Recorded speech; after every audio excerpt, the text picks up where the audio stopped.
The Wolf and the Seven Little Goats. Once upon a time, in a distant peaceful land, a mother goat and her 7 adorable children lived happily in a cozy cottage near the forest, where laughter and love filled the air. One day, the mother goat needed to fetch vegetables from town. Before leaving, she warned her kids about the big bad wolf lurking nearby. "Dear children, I must go to town. Remember, never open the door to strangers, and beware of the big bad wolf. He won't spare you if he comes."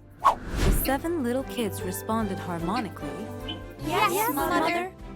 With a warm hug, the mother goat departed. Meanwhile, the hungry wolf prowled around the cottage, drawn by the scent of the little goats. He approached and knocked on the door. "Open up, my darlings. Mother is back." He growled in a rough voice, but the 7 little goats refused to open the door, recognizing the wolf's deceit. You are not our mother. Your voice is harsh, while hers is soft and sweet. Disheartened, the wolf searched for a solution. He spotted a house with helium balloons nearby, and an idea struck him. Inhaling helium, he returned to the cottage and knocked again. "Open the door, my sweet ones. Mother has returned." This time, the youngest goat checked under the door and remained unconvinced. You're still not our mommy. Your feet are dark, while hers are white.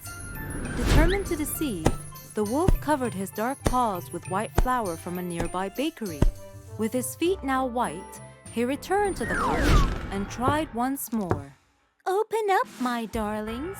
Mummy is finally home, and she has gifts for each one of you." The wolf mimicked the mother goat's soft voice. The wary kids requested proof. Show us your feet. Seeing the white feet, they believed the wolf was their mother and opened the door eagerly. But their joy turned to fear as they faced the hungry wolf, ready to devour them with a menacing grin. "Didn't your mother warn you about strangers? Now you'll be my supper." The terrified goats scattered inside the house, seeking hiding spots. One hid in the laundry basket, another in the oven, one under the bed, while another tried to hide in a pot. Well, the wolf found them and captured 6 of the kids inside a big bag.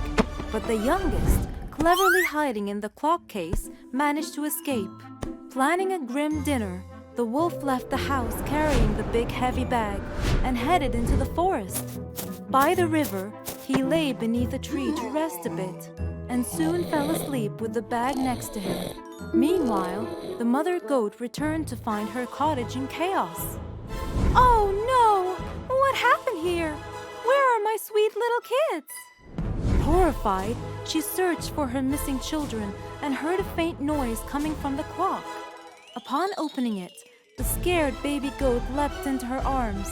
Determined to rescue her other kids, the mother goat went out in pursuit to find the wolf. She spotted him sleeping beneath a tree, with the bag of captured goats beside him.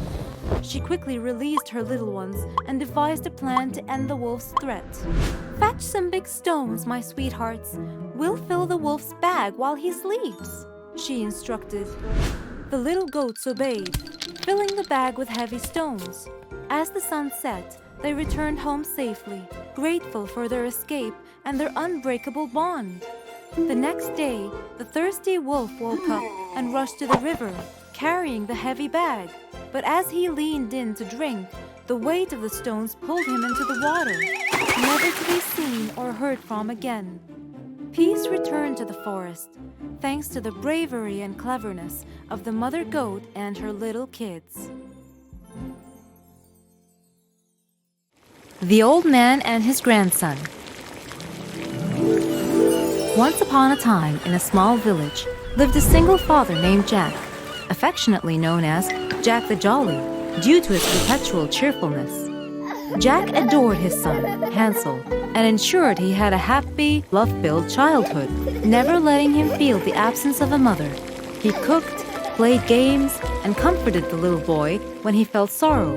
making sure Hansel always felt cherished and secure.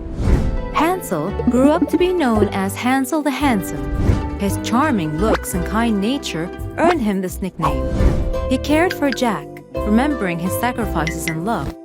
The young man ensured that his father never felt alone. One day, Hansel fell in love with a girl named Elsie, and they married with Jack's blessing. However, it wasn't long before Elsie showed her true colors, pulling Hansel away from his father. Hansel, where are you going? To check on my father. And what about me? Of course, sweetheart. I'll stay with you. Under Elsie's influence, Hansel neglected Jack, who grew lonely. However, when Elsie gave birth to their son, Harry, Jack found joy in his grandson. But Elsie, jealous of their bond, wanted Jack out of the house. Why don't you send him away to an old age home? But this is his house. Also, we need someone to take care of Harry. You're right, but I'm telling you, this can't go on forever. I want him out of this house soon.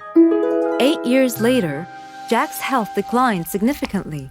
One day, during dinner, his trembling hand spilt broth on an expensive tablecloth, making Elsie furious. In response, Elsie demanded that Jack eat behind the stove, and when he dropped his bowl and broke it, he was given a wooden bowl to eat from. Harry, Jack's only comfort, often sat with him to keep him company and bring a smile to his sad face. Weeks passed, and one day, Hansel and Elsie saw Harry collecting wood and playing with it. Look how innocently our son plays. What are you doing, Harry? Building a home for us? No, I'm making wooden bowls for you. Wooden bowls? But son, we don't need wooden bowls. Not now, but when you're old like Grandpa. I don't want you to be breaking earthenware.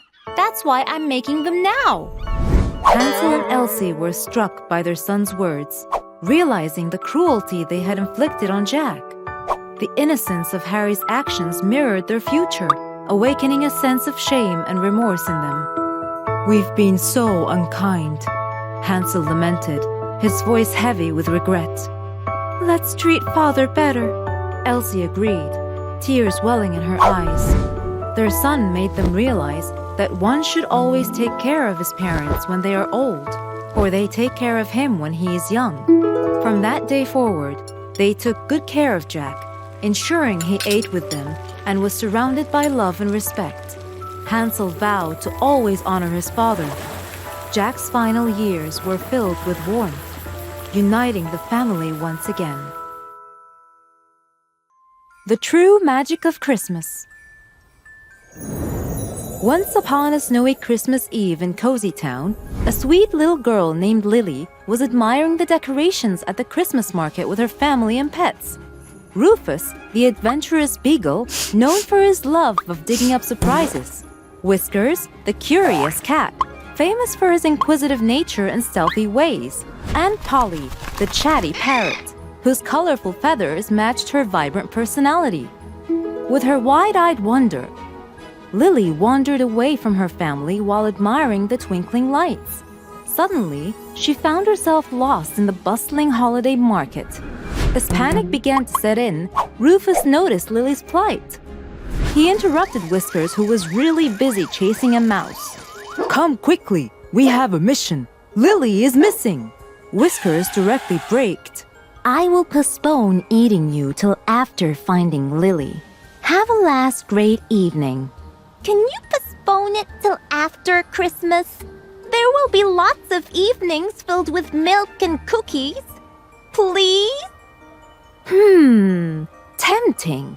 You will be even fatter. Polly joined. Cut it out, chatty one. Let's move. These three furry and feathered friends were determined to help their beloved owner find her way back home. Rufus, with his keen nose, sniffed the air for any traces of Lily. Whiskers slinked through the crowd, following footprints and clues. Polly perched high in the trees, keeping an eye out for a familiar pink coat and a red bow in her owner's hair. They searched the area, but it was difficult to know where to start. To the right? Why not take the left instead? While they were gathered to discuss their next move, Rufus disappeared. He couldn't resist chasing a squirrel, but in doing so, he accidentally stumbled upon a lost mitten that smelled just like Lily's. He barked excitedly. Woof, woof! The others gathered around to examine it. The first hint set them on the right path, but soon after, they faced many choices. Let's split up and try to find her faster. No, we should all stick together. While debating their next move, Whiskers, always intrigued by shiny objects, discovered a trail of glistening ornaments leading towards the town square. He couldn't resist swatting at them, causing a delightful cascade of sparkling decorations.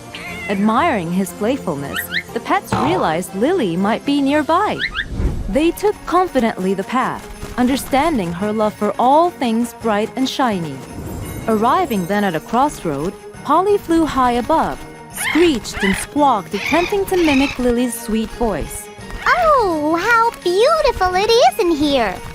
Her antics drew the attention of a kind-hearted vendor. Ah, you're looking for the little one, aren't you? She headed that way, captivated by the festive cheer. The three pets followed the clues. They encountered a group of carolers singing their hearts out. Rufus joined in with his enthusiastic howling. Whiskers danced among the singers' feet, and Polly tried to mimic the carols with her squawky renditions. They earned a round of applause from the crowd. The carolers laughed and pointed the pets in the right direction. Finally, the trio of pets reached the Christmas tree at the heart of the town square. There, beneath the towering evergreen, they spotted Lily, her tear-streaked face illuminated by the twinkling lights. With joyful barks, purrs, and chirps, the pets rushed to Lily's side, wrapping her in a circle of warmth and love. She hugged each of them tightly, feeling safe again. I wanted to watch the wonderful topper star light up and the big decoration gifts. I thought that was the Christmas magic moment, but I was eventually wrong. It's being well surrounded and feeling loved. Thank you for all your help, my friends. As the clock struck midnight and the church bells rang in Christmas Day, Lily's family appeared, drawn by the commotion. Tears of relief flowed as they reunited with their little girl and the loyal pets that are a cherished part of their family. The townspeople cheered, celebrating the miracle of a lost child found on the magical night. Lily, deeply affected, whispered while looking at her parents and friends. Oh, how beautiful it is in here! Nothing beats the warmth of the family bond, the pet's loyalty, and the stranger's kindness. Christmas is not just a time for presents, but a time for the presence of love and connection that make the season truly magical. It is an authentic celebration of love, loyalty, and the joy found in togetherness.